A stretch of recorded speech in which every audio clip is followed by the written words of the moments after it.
Bienvenue à tous dans le briefing du comité OIM, Organisation internationale pour la migration, avec votre présidente Amoralia et votre vice-présidente Robin Sejic. Aujourd'hui, on parle d'un sujet brûlant, les migrations d'Amérique latine, avec la problématique suivante, comment coopérer pour protéger les routes migratoires en Amérique latine. Chaque année, des millions de personnes fuient leur pays à la recherche d'un avenir meilleur. Mais leur voyage est souvent un cauchemar, entre des dangers extrêmes, des cartels, des déserts mortels et les lois répressives. Alors, quelles solutions existent-elles? Pourquoi tant de personnes fuient leur pays? Et quels sont les pays en désaccord et en accord? On vous explique tout ça en quelques minutes. Premièrement, nous aborderons le sujet de l'exode en Amérique latine. Effectivement, l'Amérique latine connaît l'une des plus grandes crises migratoires mondiales. En 2020, les Nations Unies estimaient que 43 millions de Latino-Américains vivaient hors de leur pays d'origine et 80% restaient en Amérique du Sud. Les raisons principales de ces migrations sont, premièrement, l'instabilité politique et économique. Par exemple, le Venezuela a connu un exode de 7,7 millions de personnes depuis 2015, en raison de l'effondrement de son économie. Il y a aussi les violences et l'insécurité. Par exemple, en 2018, 63% des migrations en Amérique centrale étaient dues à la violence des gangs et des cartels. Mais on parle aussi de crise climatique car en 2020, plus de 26 millions de personnes ont été déplacées par des catastrophes naturelles en Amérique latine, notamment des ouragans et des sécheresses. Et finalement, il y a la pauvreté extrême. Dans certains pays comme le Honduras ou Haïti, plus de 60% de la population vit sous le seuil de pauvreté. Cependant, partir est une chose et le voyage c'en est une autre. Alors abordons maintenant le sujet des routes migratoires. Après avoir énoncé les différentes causes migratoires, on peut à présent s'intéresser aux routes migratoires que ces derniers vont utiliser pour se déplacer.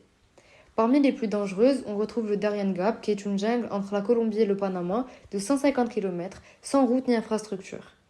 En 2023, c'est plus de 500 000 migrants qui ont tenté de la traverser, faisant face à des risques de noyade, d'attaques de groupes armés ou de viols, puisque selon Amnesty International, c'est jusqu'à 60% des femmes migrantes qui sont victimes de ces abus.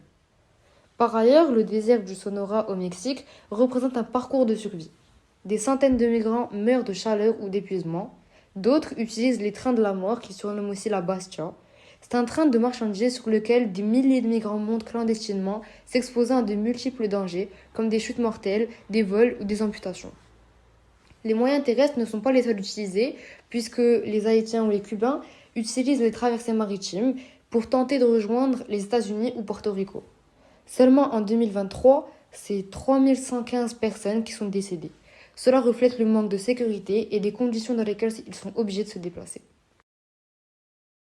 Parlons maintenant des alliances et des tensions diplomatiques, surtout qui peut travailler ensemble et qui est en conflit. Les pays de transit, comme Mexique, Colombie et Panama, veulent un soutien financier pour sécuriser les routes migratoires et améliorer les centres d'accueil. Les défenseurs des droits humains, comme France, Canada, les ONG comme Amnesty International, militent pour plus de protection, des visas humanitaires ou des centres d'accueil.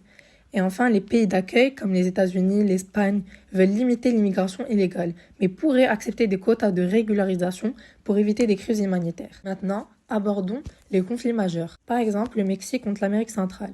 Le Mexique est un point de transit clé vers les États-Unis. Il subit une pression énorme pour bloquer les migrants avant qu'ils n'atteignent la frontière américaine. En 2019, sous la menace des sanctions économiques par les États-Unis, le Mexique a accepté d'intensifier les contrôles à sa frontière sud. Aujourd'hui, la garde nationale mexicaine empêche les migrants du Honduras, Salvador et Guatemala d'entrer, créant des tensions avec ces pays. Mais n'oublions pas le conflit du Pérou et du Chili contre les migrants vénézuéliens. Avec plus de 1,5 million de Vénézuéliens au Pérou et plus de 500 000 au Chili, l'afflux de migrants a provoqué une montée de la xénophobie. En 2023, les gouvernements du Pérou et du Chili ont durci leur politique migratoire, ce qui a déclenché des manifestations et des tensions sociales. Rappelons aussi qu'il n'existe pas de coopération possible entre les États-Unis et le Venezuela, dû aux très nombreuses tensions politiques.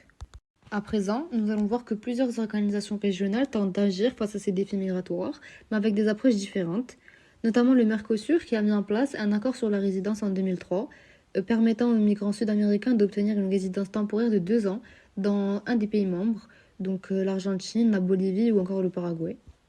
Parallèlement, la communauté andine des nations, ainsi que le système d'intégration centra-américain, développent des programmes d'éducation et d'accès aux soins pour les migrants en Amérique centrale. Des décisions et des initiatives ont récemment été prises, notamment la déclaration de Quito en 2018, où les pays d'Amérique latine s'engagent à mieux gérer les flux migratoires et à renforcer la coopération. En 2022, la Colombie a accordé un statut temporaire à 2,4 millions de migrants du Venezuela pour qu'ils puissent travailler et se soigner légalement. Et c'est l'année d'après, en 2023, qu'un accord a été signé entre le Panama et la Colombie dans le but de renforcer le contrôle du Darien Gap. Mais concrètement, quelles sont les solutions possibles pour sécuriser les routes migratoires? Nous vous proposons quelques pistes de réflexion pour vous aider. Premièrement, créer des visas humanitaires pour éviter que les migrants prennent des routes clandestines. Deuxièmement, renforcer la présence des forces de sécurité sur les routes dangereuses pour lutter contre le trafiquant.